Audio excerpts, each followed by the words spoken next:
আজকে চলে গেলাম গ্রামে। শীত মৌসুমের নতুন ধান পেকেছে, তাই ধান কাটবো আজ। আসসালামু আলাইকুম বন্ধুরা, কেমন আছো তোমরা? আজ চলে গেলাম আমার গ্রামে, নতুন ধান পেকেছে তাই। বন্ধুরা, শীত আসলেই আমার হাজারো ফেলে আসা দিনগুলো মনে পড়ে যায়। আমাদের যখন ধান পাকার সময় হতো, আমার বাবা প্রতি বছর ধান কাটার জন্য লোক আনতো কলাপাড়া থেকে। তাদেরকে আমরা পরবাসী বলে ডাকতাম। আমাদের বাড়ি যখন আসতো, সেই দিন আমার মা রান্না করে খাওয়াতো। পরের দিন থেকে তারা নিজেরাই রান্না করে খেত। পরবাসীরা আমাদের বাগানে বাঁশ ও ধানের নাড়া দিয়ে টোং তৈরি করে তারা রাতে সেখানে থাকতো।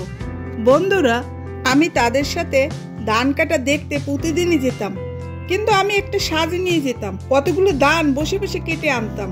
আমার বাবা হাসতো, বলতো, মা তুমি ও দিয়ে কি করবে? আমি বলতাম, মেলা আসছে বাবা, আমি ধান বিক্রি করে মেলায় যাব। বলে কি, বোকা, আমি তো তোমাদের টাকা দেব, তুমি কেন ধান নিয়ে আসো, তোমার কষ্ট হবে না?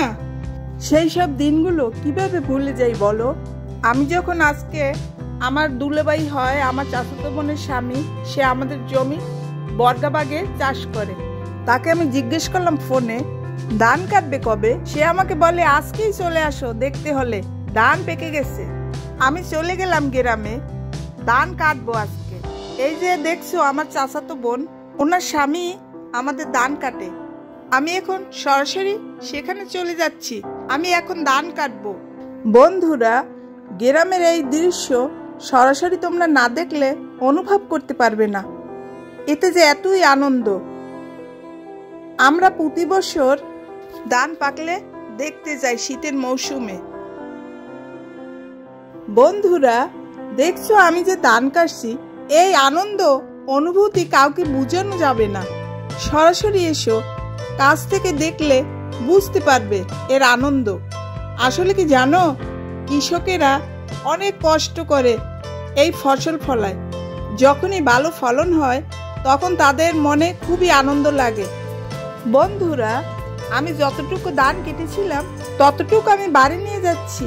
শীতের মৌসুমে আমাদের গ্রামে খেজুর গাছের রস নামানো হয়, তা থেকে পিঠে ও পায়েস করা হয়। নতুন কোনো এক ভিডিওতে তোমাদের দেখানোর চেষ্টা করব কিভাবে খেজুর গাছের রস নামানো হয়। ভিডিওটি এখানেই শেষ করছি। তোমরা ভালো থেকো, সুস্থ থেকো, আল্লাহ হাফেজ।